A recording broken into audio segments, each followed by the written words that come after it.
This garden of an intensive production and of high quality yield has been worked with a new system for maintaining the fertility of the soil. At the present, the search for sustainable agricultural systems deserves that the work of Masanobu Fukuoka be known for what is proposing that is fundamentally different from any other agriculture in existence. What he's doing is stopping totally the tilling of the soil, the use and the digging in of compost, manures, or any other type of fertilizers, may they be organic or chemical.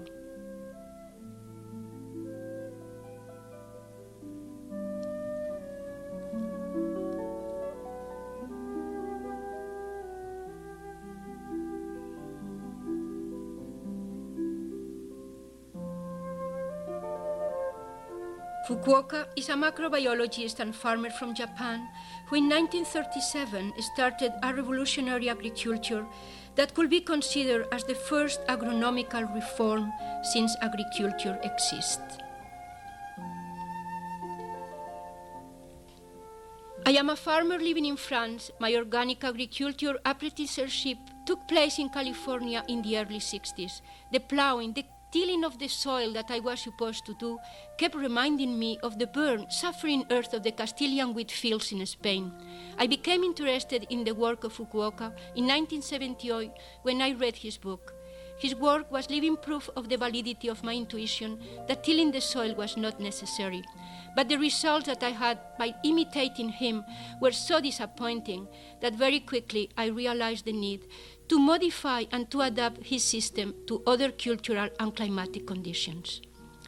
The garden that you see here has been done following the same principles that Fukuoka proposes so as to have high-quality yields while maintaining permanently the self-fertility of a wild soil. This agronomical system uses the dynamics of the synergistic law.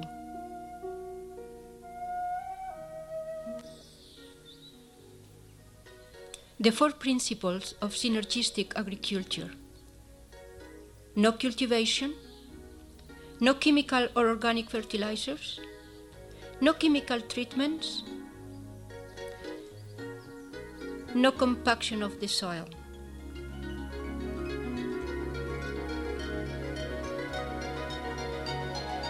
After the last tilling of the soil has been done, sticks are set up to establish the space for the paths and for the beds. With a shovel, the soil is taken from the path space and added to where the beds for the plants are going to be. If the quality of your soil allows it, you can dig further down so as to increase the depth of the beds. The deeper the beds, the more room for the plant roots. With a rake, you even up the top so that they are flattened and become larger. Put the irrigation system if it is needed, and cover the beds and paths with mulch. For this area, I've utilized sheep wool. The bed dimensions: 4 feet wide, 20 inches for the path, and for the height, 10 to 30 inches tall. The soil from the paths can put over the bed. 4 feet wide, 20 inches, and 10 to 30 for the height of the bed. You can give to your beds any shape that you wish, but remember always to be able to reach the center without having to strain yourself. Straw as mulch, easy to use, quick to put, and it maintains the soil structure while enriching the earth. These beds are about 20 inches tall. They reach up to my knees.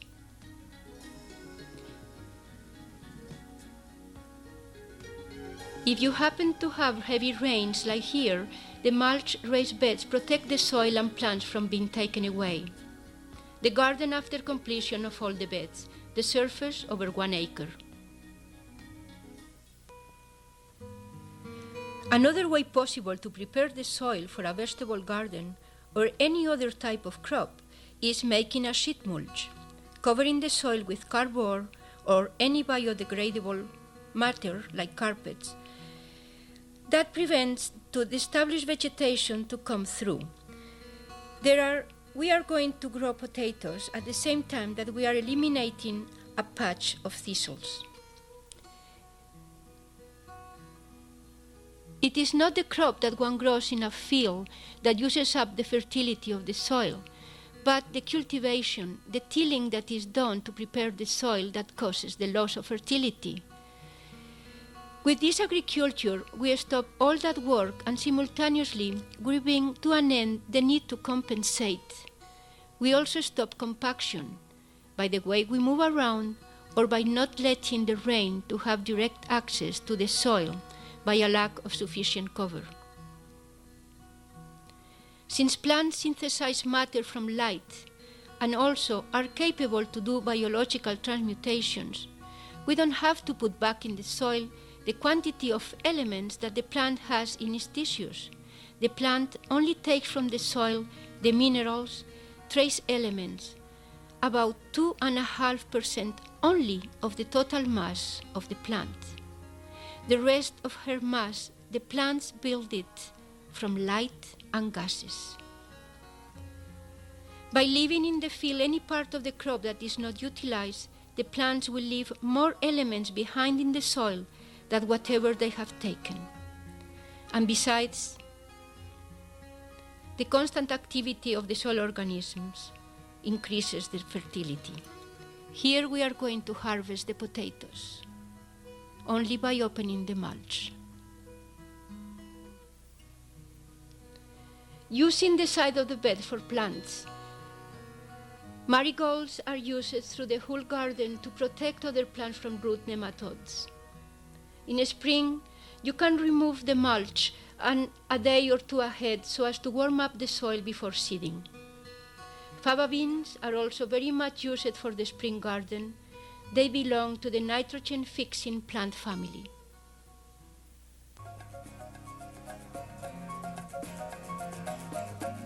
Although we don't depend on compost to fertilize the garden, we do recycle all the kitchen and household biodegradable refuse, and the compost made can then be used in the greenhouse or for the flats to start plants.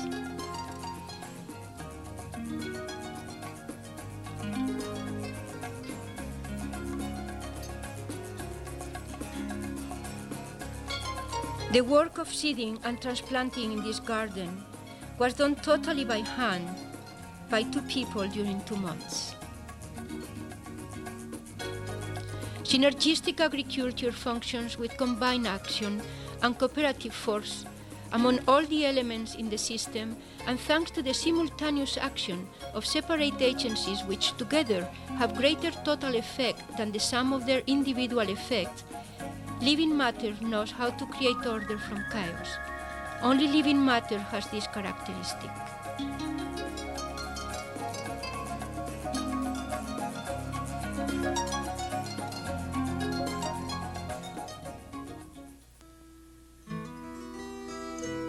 Peas, like the fava beans or any other bean, belongs to the nitrogen-fixing leguminous family.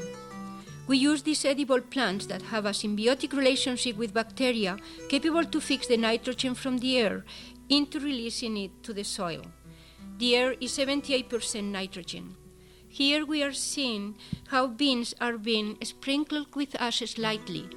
Ashes contain potash and stimulates the germinating of the beans. Legumes at any age are good activators of soil life. After harvest, the plants are cut. The roots are left within the soil, while the tops are allowed to lay in top of the beds as mulch. Don't dig them into the soil. The nitrogen-fixing microbes attached to the roots transfer atmospheric nitrogen to ammonium. The ammonium penetrates the leguminous plant as an amino acid, or it is converted to a nitrate by the soil microbes and absorbed by other plants. 1 hectare of beans or lentils can fix up to 550 kilos of nitrogen per crop. Besides the free fertilizer given by the nitrogen-fixing plants, in a soil non-destroyed by cultivation, many other microorganisms occupy it. These microorganisms feed the crops and destroy pathological bacteria. They get going on a spiral of increasing fertility. In 1 gram of undisturbed soil, there can be up to 4 billions of bacteria, and the quantity of their dead bodies under a protected soil up to 80,000 kilos in 1 hectare of soil during 1 year. But in a cultivated soil, only 5,000 to 6,000 kilos. The mycorrhiza and other bacteria live thanks to the plants, thanks to the sugars expelled by the roots. The soil is like the sea. All the organisms living in it need air to breathe, but only small filtered amounts. When, by the work done to the soil, an excess of air gets into it, the microorganisms die by an excess of gases.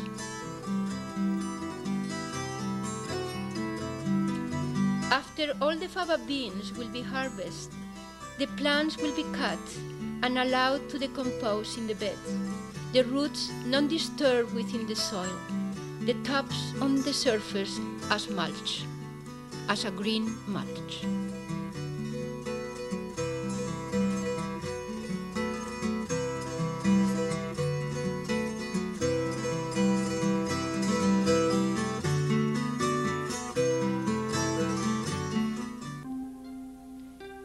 The onions are going to be planted on the sides of the bed, like the leeks and the garlic. All these plants are, besides edible, beneficial to the well-being of other crops by their function as multiple pest controllers.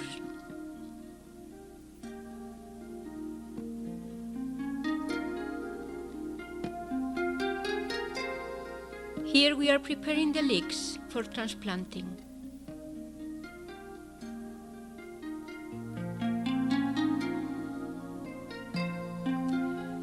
When using these plants that have narrow standing up shape, it allows for the intermixing with other plants like lettuce or Swiss chard.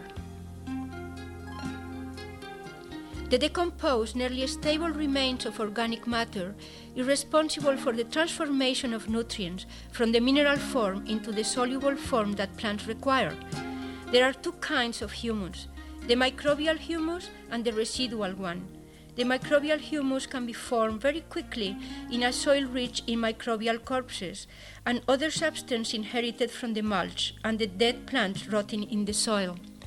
Even on very poor soils of residual humus, it is possible with the microbial one to reach very quickly a sufficient soil structure quality and a great quantity of microbial corpses able to feed the crop, without having to wait long years before unstable humus gets to be developed. Humus, the decomposed, nearly stable remains of organic matter, is responsible for the transformation of nutrients from mineral form into the soluble form that plants require. Many plants reseed themselves. You can transplant them and put them wherever you want in the garden. Here I'm taking Swiss chard. This is another advantage in allowing plants to finish their life cycle and seed themselves. Swiss chard can also be put on the sides of the beds.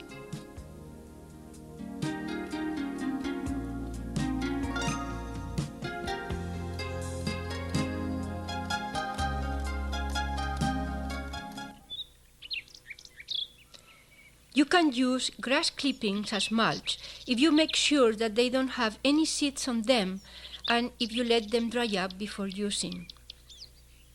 The first year, the soil will be eating the mulch, but as the organic contents in the soil will be improving, the amount of mulch necessary to add in the beds will be diminishing. You can use a great variety of materials as mulch: newspapers, cardboard, sheep wool, any type of straw, sawdust, shredded branches. With the oat straw mulch or mature soybean hay, mulch prevents fungus attacks. The streptomycetes, which exude antibiotics, are especially attracted to the area by these particular organic materials. A permanent biodegradable cover of the soil is necessary so as to create and to maintain the soil fertility.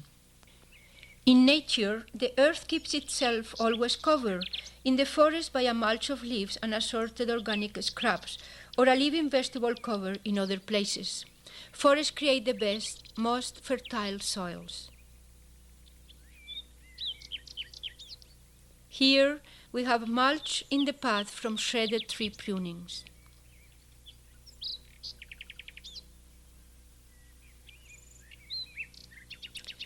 The first year of starting the garden, there will be as much weeding to do with this agriculture than with any other type. But with each passing year, the weeding will go on diminishing. What we have here is an evolving system.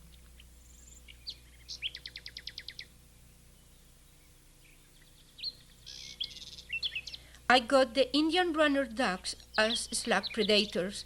These ducks are reputed to be the best slug eaters among ducks. But unfortunately, these ones, after a while, developed a strong taste for greens.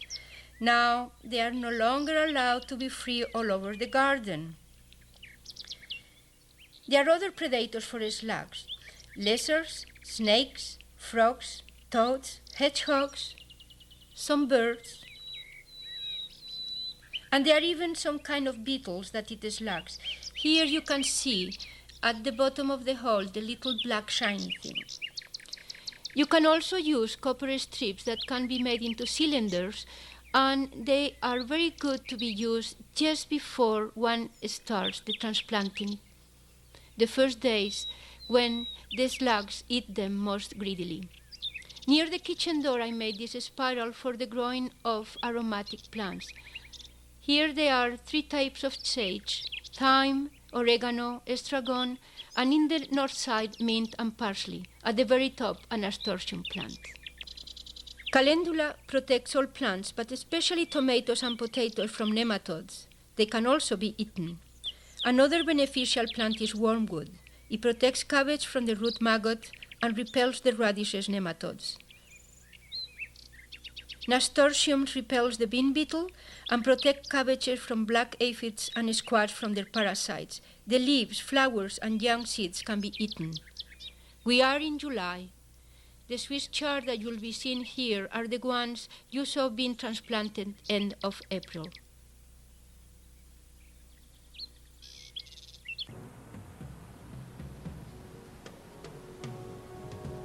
Another important partner for the self-fertilization of the soil is the earthworm, the deep soil one, the nightcrawler type. This kind feeds on dead plants, leaves, stalks, roots. It does not eat compost. He also feeds on raw meat and fat and minimal soil fractions. The earthworm makes each day its own weight of castings.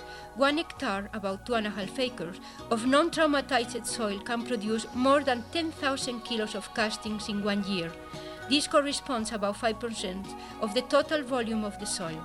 They can aerate down to 5 meters deep in the soil, and their galleries, strengthened by their secretions, help with the development of roots. In sandy soils, the aggregates issued from the castings increase the soil capacity to hold moisture.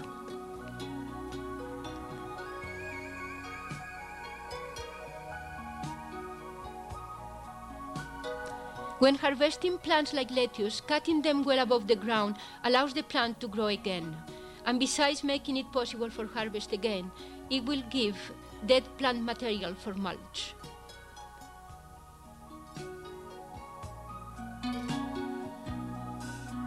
But please, be very careful not to put the feet in the bed as you do the harvest or any other work in the garden. Compaction interferes with the optimal activity of a breathing soil, and we don't want again to have to till. One must be very careful so as not to inflict any negative action going against the interest of the optimal soil life.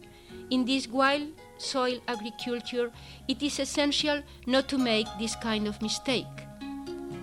In a cultivated field on a surface of 1 hectare, the numbers of the earthworms can add up to 20 kilos, but in a non-tilled prairie soil, the numbers can be so high as to weigh 1,500 kilos and produce up to 300 kilos of nitrogen. This lettuce has already been harvested. Now it has grown up again, and she will flower up and make seeds. that the wind can cast around as they will some germinate. You may then transplant or leave them in place.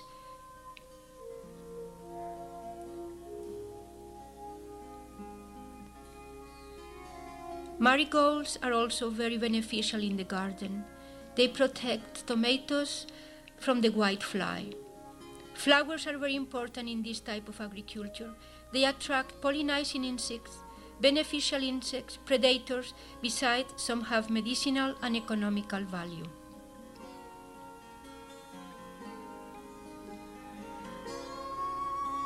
As you can see, the size and the quantity of the plants and the total yield in no way has been jeopardized by the non-utilization of compost or any other type of fertilizer. The winter squash harvest will be started shortly. The climatic conditions here allows for the cabbage and leeks to be gathered all along through the fall and winter.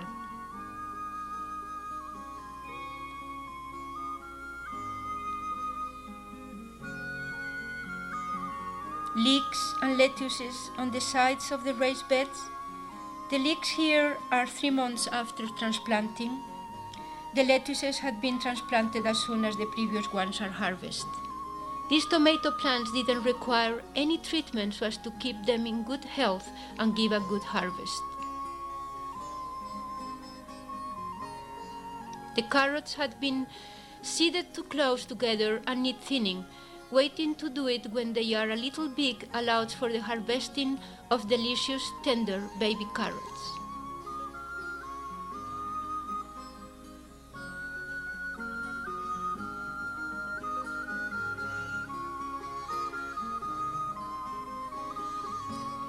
While thinning, you can remove the mulch if that makes it easier for you to do the work. But don't forget to put it back when you finish the job.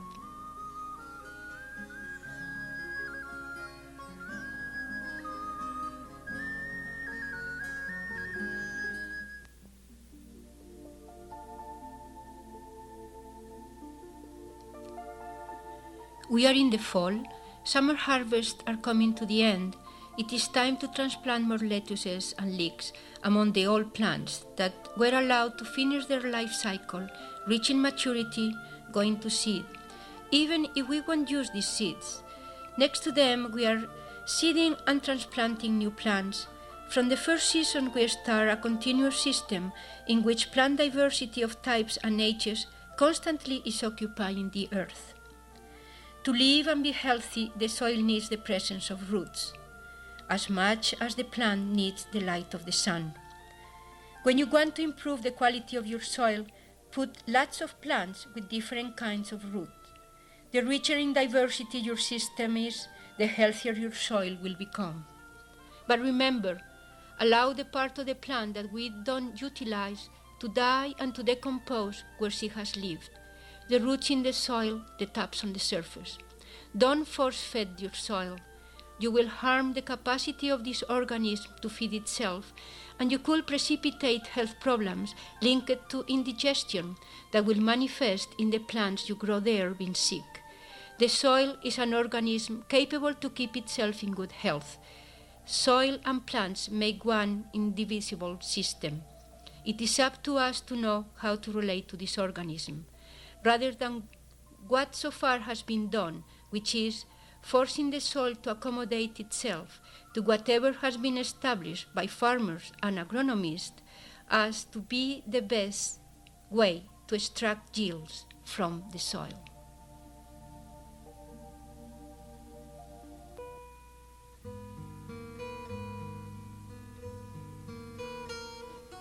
These beds are full of flowering celery and assorted spontaneous plants, so-called weeds. Weeding should have been done already, but better later than never. Weeding by hand may seem a most time-consuming way, but because the extracting of the roots is consciously done, these beds won't have to be weeded ever again. And as the soil is not shaken up in depth, new seeds won't come up to see the light and germinate, which means as the seasons pass, the work of weeding disappears.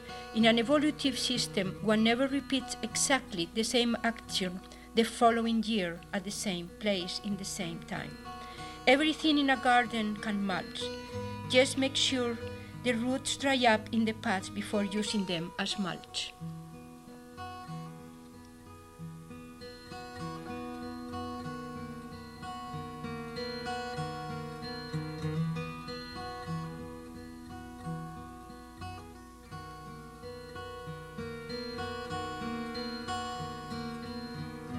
The celery plants, we can cut them and they make a great mulch at the end of an incredible quantity of biomass. Cutting the plants high enough when harvesting them makes it possible for them to regrow again and give us the possibility to make a new harvest before they bolt. And when they do, the plants are then used as a green manure. You don't need to leave all your plants to go to flower and finish the reproductive cycle, but it is good strategy to let some of them to do it. Everything mulch.